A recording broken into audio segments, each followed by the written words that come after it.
Labi, tad es atļaušos atbildēt. Tas noteikti ir viens no virzieniem, kur šobrīd attīstās drona pielietojums. Par to no komerciālā viedokļa, cik tas ir izdevīgi, neizdevīgi, tas droši vien ir jāvērtē pašām kompānijām, kuras vēlas ieviest šo drona programmu sev.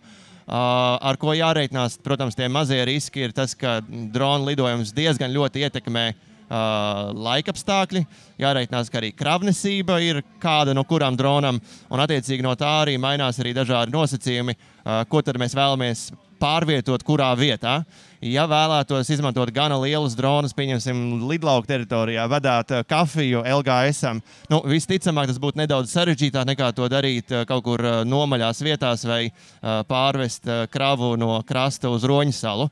Tas būtu divas dažādas absolūtas lietas, bet viena no būtiskākajām problēmām uz doto brīdi ir tāda, ka droni kā mašīnas un arī tālrādības pilots, kad viņš tikai caur brillēm varbūt kaut ko skatās, diemžēl viņš nevar uztvert visu informāciju, kas atrodas apkārt, un ja tajā vietā var atrasties kāds cits gaisa kuģis, ar kuru viņš var saskrieties, tad tas rada attiecīgu apdraudējumu.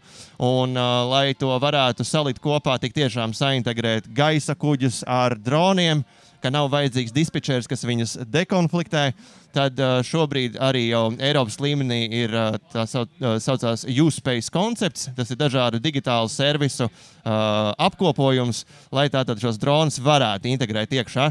Vienkāršā valodā skaidrojot, ir redzami droni, ir redzama visa gaisa satiksme un ir iespējams aprēķināt, kurā vietā, kurā laikā tam dronam ir droši atrasties. Tā ir viena daļa, un otra daļa jāreikinās, ka, diemžēl, tie droni, kurus uz doto brīdi ir iespējams nopirkt veikalos, viņiem drošības pakāpe nav tik augstā līmenī, lai mēs varētu teikt, ka tas ir pavisam droši vienkārši lidināt dronus virs cilvēkiem, virs pūļiem. Līdz ar to arī uz doto brīdi jābūt izplānotiem gana skaidriem maršrutiem, kur varbūtība, ka apakšā atradīsies cilvēki, ir pietiekami zema.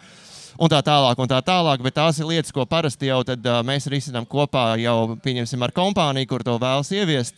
Viņi veicam riska novērtējumu, skatāmies, kā to visu varētu veiksmīgi darīt, un tad jau tā ir nevis atvērtā kategorija, bet specifiskā kategorija, kurā saņem jau specifiskas šīs te eksploatācijas atļaujas.